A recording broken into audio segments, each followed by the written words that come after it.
Hello, my name is Bruce Janquist. I'm the product manager for the Cerberus Pro Modular fire alarm portfolio for Siemens Building Technologies. Our how-to videos series will walk you through the basic controls and functions for operating and controlling your Cerberus Pro Modular panel. The Cerberus Pro Modular is a part of the Siemens networkable fire alarm system portfolio and can be infinitely configured by adding additional cards and modules. Additional capabilities include field device circuits, also known as detectors, notification appliance circuits, also known as horn strobes, network cards, message cards, amplifiers, auxiliary relays, and additional power. Other modules include notification circuit expansions, releasing modules, digital alarm communication transmitters, remote displays, and controls. The makeup of each modular system is unique, and your system has been customized based on your specific needs. It may be a bit different than other systems you may see.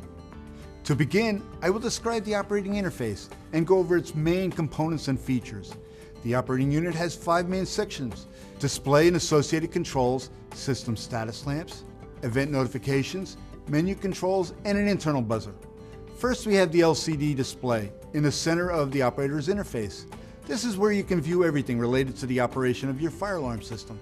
The display provides system status updates in real time, current events, alarms, and displays all of the menu selections, which we will review later on.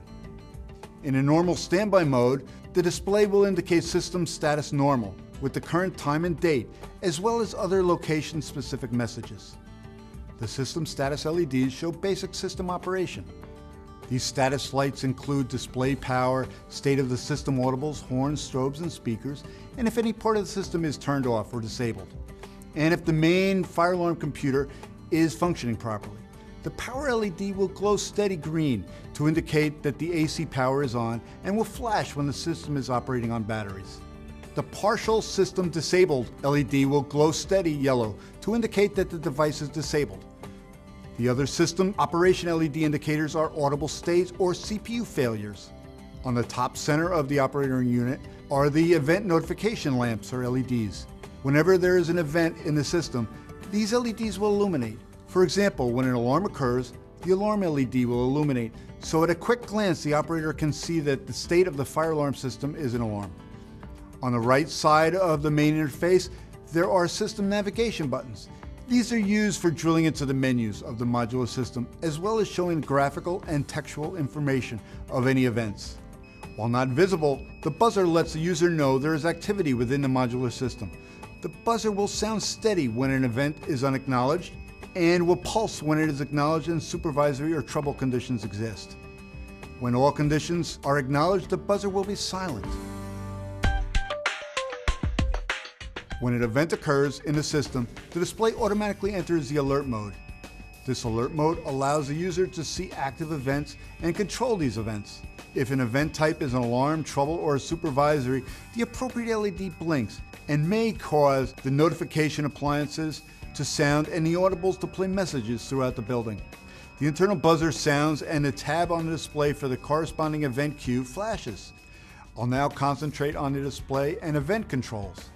There are 4 sets of buttons above and below the LCD screen. These are soft buttons that change depending on each specific situation. For this discussion, we will focus on the buttons below the LCD.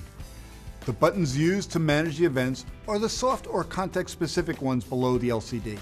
The text directly above each button will update to indicate the current function of each button.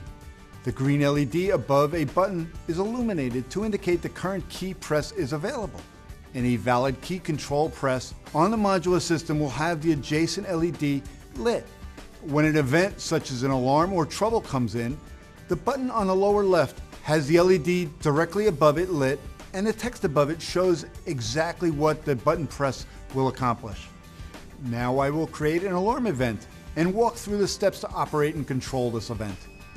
Just above the lower left button, the display will show that the button becomes an acknowledge button. The LED associated with this button is lit, showing that the button is now active.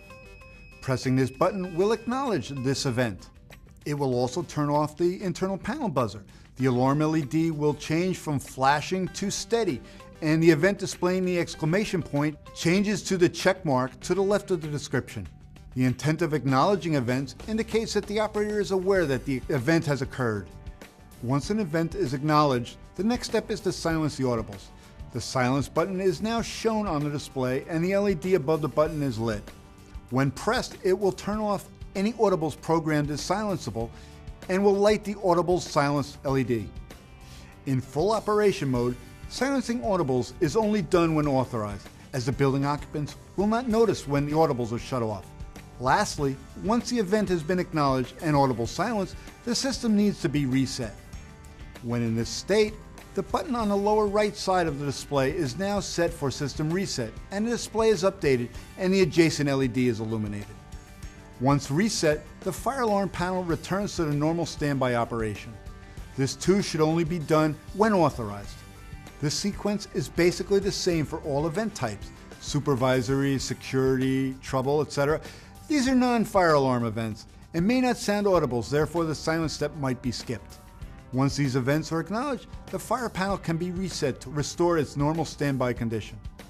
Siemens offers a software program which will allow you to virtually control the operator interface of a Cerberus Pro Modular system. This program will allow you to create different event types and do the manipulations described here on these events. We hope this video will help your team effectively operate your Cerberus Pro Modular fire alarm system. Please feel free to reach out to me with any of your future fire and life safety needs. Siemens, ingenuity for life.